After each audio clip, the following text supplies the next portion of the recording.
일곱째 달에 이르러 일제히 예루살렘에 모인지라.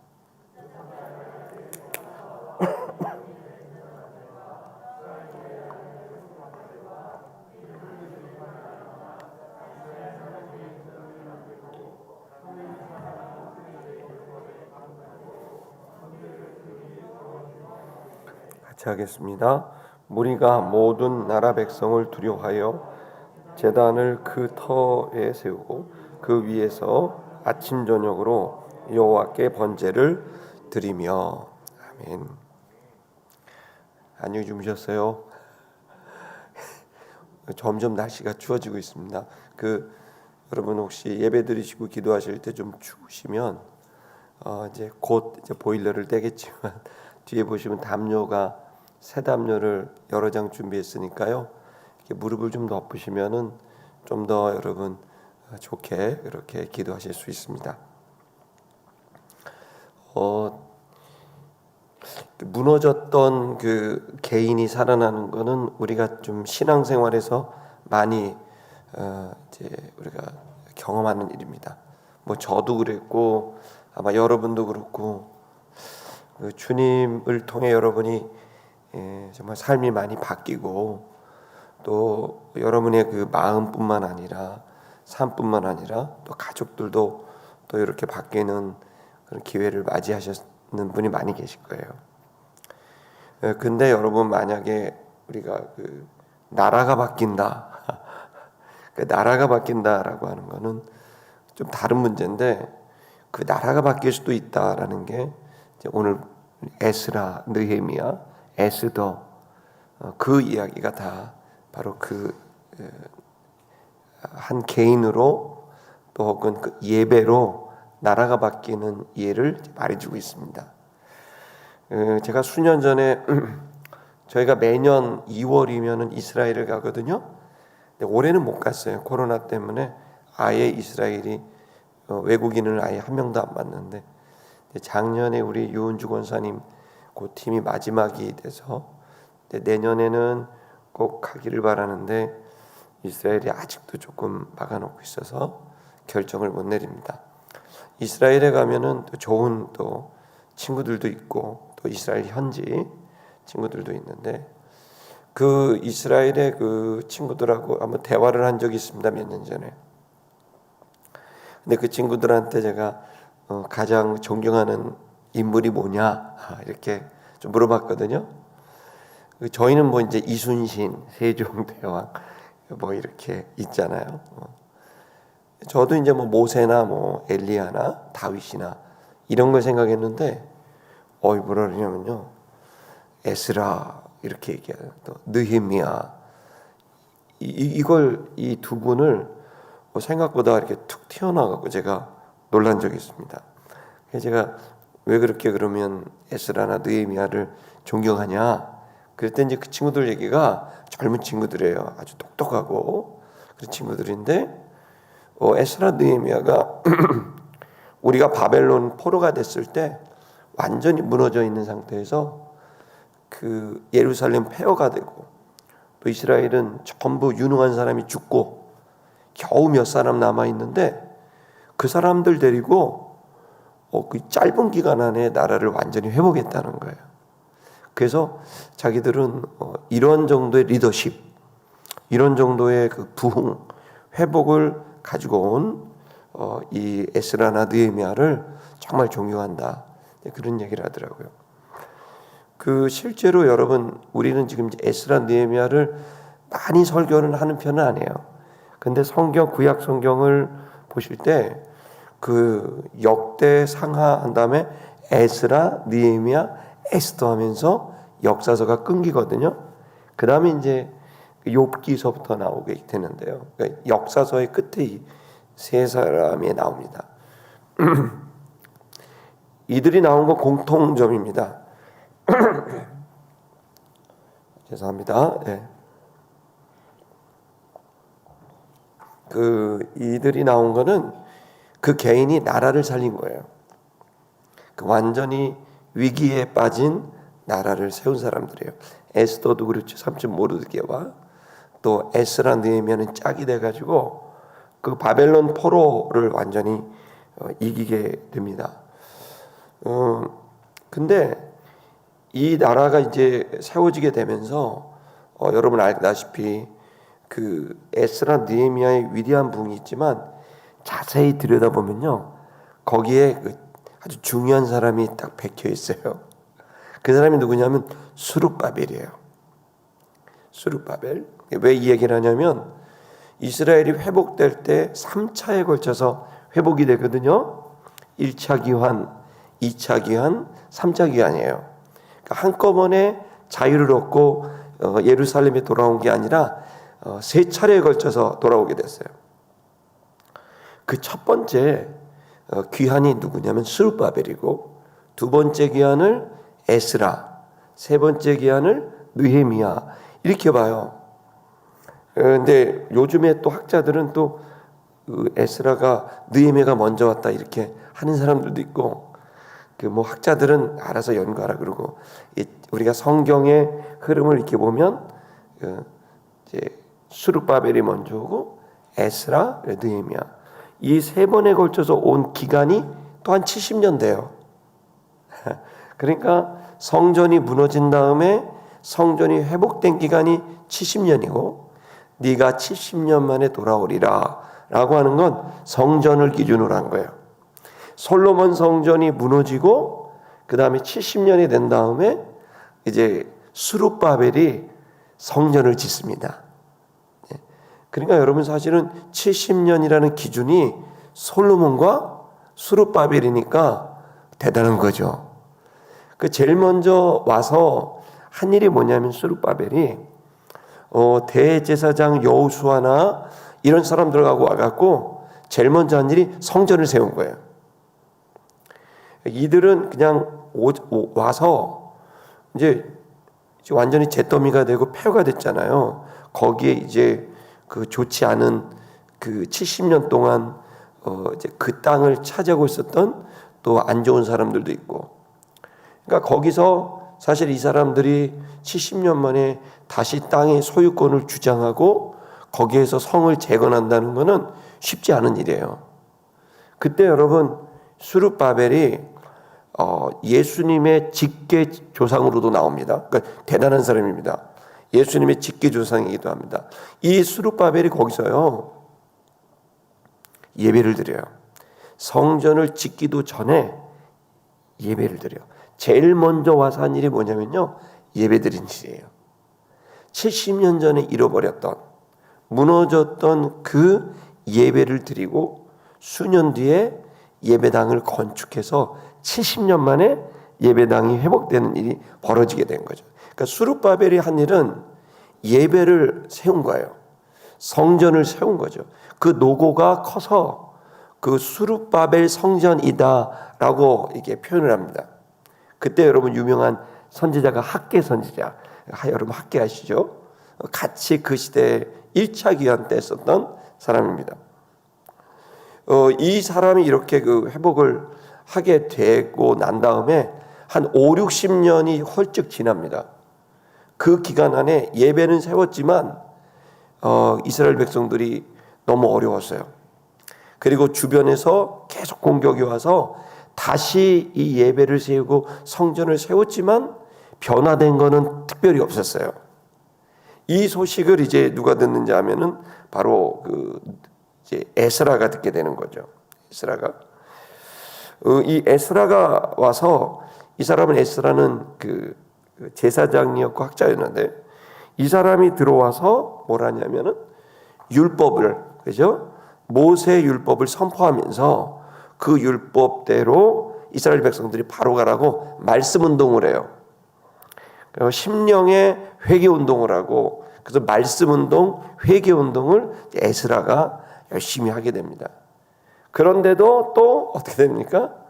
또 공격이 심해서 이스라엘 백성이 일어날 만하면 주변에서 공격하고 그래요. 그래서 성벽이 무너지고, 어렵게 세웠는데 무너지고, 또 성문은 불에 타고, 이 소식을 누가 듣냐면 바로 그 느헤미야가 듣습니다. 아닥사스다 2세인데요. 그 아닥사스다 왕이 이제 있는데, 그 사람의 술 맡은 관원장이에요. 이 술을 맡은 관원장은 상당히 고위직이에요. 그 술 맡은 이 술 맡은 관원장이 이제 그 얘기를 듣고 난 다음에 아주 심령이 고통스러웠어요. 귀환한 1차 귀환, 2차 귀환자들이 성공적으로 나라를 세울 줄 알았는데 1차 귀환자들이 성전을 세웠지만 너무나 어렵게 됐고 2차 귀환자들이 그 소식을 듣고 그 에스라가 사람들을 모은 거예요. 2차 귀환은 에스라가 왕이 가라 그런 게 아니라 에스라가 그 아닥사스다 왕, 이제 그 왕의 바벨론 왕의 법률 자문가였어요. 그래서 굉장히 똑똑하죠. 이 사람이 무너졌다는 소리를 듣고 사람들을 모아서 2차 귀환을 해요. 근데 갔는데 10년쯤 지났는데 소식을 들으니까 또 성벽이 무너져 있고 성문은 불타버렸고 기대를 갖고 있었는데 또 무너지니까 이제 느헤미야가 그 소식을 듣고 난 다음에 금식을 합니다. 금식을 하면서 하나님께 기도하고 결단을 하면서 아닥사스다와 이새한테 이제 찾아가고 왕이시여 나의 조국이 이렇게 무너져 있습니다. 저한테 기회를 주십시오. 그래갖고 가겠다고 하니까 이 페르시아 왕이 가라 얘기를 하면서 거기에 조서 2장을 줍니다. 이 느헤미야는 현실적으로 느헤미야의 부흥은 그러니까 현실을 바꾸는 나라를 바꾸는 그런 정도의 거예요. 그래서 그 조서를 받아서 페르시아 왕의 조서를 받아서 하나는 그 땅을 이제 마음껏 개발할 수 있는 조서 허가서, 그 다음에 성전을 짓고 벽을 지을 때 필요한 재료 나무를 마음껏 이제 가져갈 수 있는 허가권, 이걸 가지고 이제 가게 돼요. 그러니까 지혜를 가진 거예요. 금식만 한 게 아니라 어떻게 하면 이 악한 이 지도자들, 그 주변에 있는 지도자들이 꼼짝없이 할 수 있을까라는 생각을 갖고 이제 조서 2개를 갖고 갑니다. 그거로 인해서 거기서 공격할 때마다 조서 쫙 보이시는 거예요. 이거 페르시아 왕이 이거 하라 그랬다. 그 다음에 성벽을 져야 되는데 나무가 없잖아요. 그러니까 그 조서를 딱 가져놓으니까 빼도 박도 못하고 그냥 나무를 다 줘야 되고. 그러니까 느헤미야는 굉장히 현실적으로 지혜가 있었고 계약서 또 행정력, 법률적 이런 거가 뛰어난 거예요. 그러니까 여러분 세 인물을 생각하셔야 돼요. 스룹바벨, 그 다음에 에스라, 그 다음에 느헤미야. 여러분 새벽에 이 세 사람 이름을 생각하셔야 오늘 왔다 갔다 한 이제 보람이 생깁니다. 다시요. 1차 기한이 누구라고요? 스룹바벨입니다. 지금 다른 얘기 하시는데 스룹바벨입니다. 두 번째 에스라, 그 다음에 느헤미야죠. 예. 자, 느헤미야 때 나라가 세워집니다. 느헤미야 리더십이 얼마나 대단한지 단 12년 만에, 얼마나 똑똑했으면 아닥사스다 왕이 곧 돌아와라. 너 거기 있으면 안 돼. 총독으로 임명하지만 너 다시 돌아와야 돼. 그래서 여러분 느헤미야는요 12년 만에 나라를 세운 거예요. 대단한 거죠. 그러니까 존경한다 그러는 거예요. 12년 만에 나라를 어떻게 회복해요? 근데 이 나라를 회복합니다.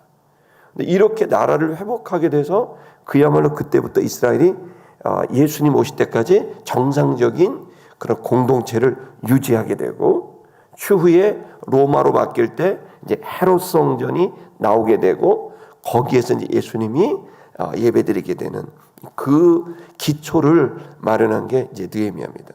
근데 느헤미야가 이렇게 나라를 세울 수 있었던 건 에스라가 있었기 때문이에요. 느헤미야는 생활의 부흥이고 나라의 부흥이라면, 현실의 변화라면, 에스라는 말씀을 통해 심령의 부흥을 줬던 거예요. 회개하게 했고 금식하게 했고, 에스라는요 부흥회를 했어요. 사람들한테 2차 기한을 왔는데 2차 기한 따고 갖고 이렇게 봤는데 이제 나라를 세우려고 왔는데, 아니 2차 기한자들이 그 지역에 있는 이방인들과 결혼을 하는 거예요. 이 가치관이 흔들리고 신앙이 흔들린 거예요. 지금 70년 전에 나라가 무너지게 된 게 그것 때문에 이방 족속들과 결혼해서 거기 있는 우상이 들어와서 솔로몬의 영광이 땅바닥에 떨어져 버렸는데 그 짓을 또 하는 거예요. 그러니까 에스라가 자기 옷을 찢으면서 이스라엘 백성들한테 회개를 한 거예요. 이것 때문에 우리가 망했는데 이 자폰을 하면 되겠냐. 그러면서 회개를 외치게 되고 말씀을 선포하게 되니까 그때의 사람들이 감동하게 됩니다. 부흥회를 열었는데 우기입니다. 우기면 여러분 이스라엘은 우기가 되면 위험해요. 비가 그냥 확 쏟아지면 죽어요. 우기는요. 여러분 건기가 대부분의 우기가 오면 막 사람 죽습니다. 근데 우기 때 부흥회를 급하니까 회개를 하면서 우기 때 부흥회하면 안 되죠. 지금 비가 계속 쏟아지는데요. 근데 에스라가 뭐 비가 오든 말든 아무 관계 없이 막 외쳐갖고 우리가 망하게 된 게 그것 때문인데 언제까지 우리가 이렇게 해야 되냐고 막 옷을 찢으면서 막 외치니까 사람들이 감동을 받은 거예요. 우기가 됐는데 비가 막 쏟아지는데 사람들이 떠나지를 않아요.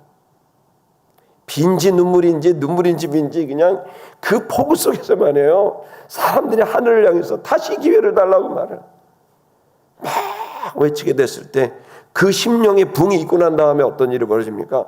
그 사람들이요. 이 느헤미야와 함께 52일 만에 성을 짓습니다. 며칠 만에요? 52일 만에요. 여러분 2달도 안 되는 사이에 성벽을 져요. 어떻게 지는지 아세요? 52일 만에? 구역을 나눠요. 적게는 43개 구역에서 많게는 47개 구역으로 어떤 가문은 여기서부터 여기까지, 어떤 가문은 여기서부터 여기까지, 어떤 가문은 여기서부터 여기까지. 그래갖고요. 다 자기 역할이 있어요. 좀 가문이 힘이 있고 좀 힘센 남자들 많으면은 좀 많이 하고 좀 가문이 좀 이렇게 주로 이제 좀 힘이 없고 뭐 이러면 이만큼 하고 그래서 그냥 이 느헤미야가 얼마나 죄를 빨리 져야 돼. 그러니까 빨리 져야 되니까 이걸 나눈 거예요. 각자 역할. 여러분 그래서 이 느헤미야의 성벽은요 삐뚤빼뚤해요. 왜냐하면 열심히 한 집은 성벽이 높고 덜 한 집은 성벽이 낮고 근데 중요한 건 성벽이 세워졌다는 거예요. 그 엉터리 같은 느헤미야의 52일 만에 삐뚤빼뚤한 이 성벽 여러분 참 솔로몬의 성벽하고 비교가 되는 그 보잘것없는 그 성벽. 그러나 모든 가문들이 자신의 혼을 담아서 해요. 그리고 또 하도 공격이 외부가 많으니까 이방 족속이 공격하니까 무너뜨리려고 그러니까 이 성벽을 질 때요 무기를 차고 졌어요. 칼과 활을 차고 성벽을 졌어요. 그러니 그 공사 진행되겠어요? 여러분 성벽이면 돌로 쌓아야 되고 나무로 쌓아야 되는데 그거 칼 이렇게 긴 거 차고 창 이렇게 긴 거 차고 여러분 그걸로 어떻게 성벽을 공사를 해요? 근데 느헤미야가 그랬어요. 칼을 차고 하라고. 갑자기 전쟁이 닥치면 공사 멈추고 싸워야 돼. 전쟁 없으면 열심히 싸워야 돼. 이게 말이 안 되는 거잖아요. 말이 안 되는 그 상황에서 느헤미야는 강력하게 그 심령의 부흥이 되게 되니까 사람들이 어떻게 됩니까? 그걸 따라가는 거예요. 여러분 그래서 어떤 그 그림이 있습니다. 성화 느헤미야의 그 성벽이라는 그림이 있는데 인터넷 찾아보시면 그 유명한 화가가 졌는데 이름이 지금 어려워서 제가 지금 헷갈립니다. 근데 그 성벽을 보면 삐뚤빼뚤 엉터리 같은 근데 성벽이 쳐졌어요. 근데 여러분 그 성벽 때문에 이스라엘이 국가로서 기반을 다지게 됩니다. 여러분 하나님의 역사는요 대단하게 그냥 돈과 권력과 이게 들어가고 멋지게 이런 게 아니에요. 지금 우리들은 하나님께서 역사하시는 이런 실질적인 그 역사들이 나오려면 에스라의 심령의 변화가 있어야 되고 에스라의 심령의 변화가 있으려면 그 말씀을 들을 수 있는 마음이 되어야 되잖아요. 그 마음을 들을 수 있는 그 첫 번째 토대, 우리 one thing, 하나, 그 첫 번째가 뭐였는 줄 아세요? 스룹바벨의 예배였던 거예요. 스룹바벨이 제일 먼저 한 거는 그 폐허가 된 데 귀환을 해보니까 기가 막히죠. 그 영화로웠던 솔로몬 성전은 금으로 요 테두리를 쳤지 않습니까? 말도 안 되는 이 성전이 무너지는, 성벽이 무너지는 거기서 제일 먼저 한 일은 예배드린 거예요. 그리고 그 들판에서 예배드리자 거기에 감동임에서 성전을 짓게 됐고, 그리고 그 성전을 유지하게 되니까 어려움이 많았지만 에스라라는 말씀 전도자가 와서 심령을 깨우게 됐고, 그 심령이 깨워지게 되자 느헤미야가 와서 성벽을 짓게 돼서 여러분 무너졌던 이 나라가 회복되게 된 겁니다. 모든 것은 순서가 있습니다. 여러분과 저는 지금 오늘 예배를 이제 간절히 사모하면서 지금 나아가고 있습니다. 우리의 예배가 어떤 예배가 될지 그것은 주님만이 아실 겁니다. 그러나 여러분에게 도전합니다.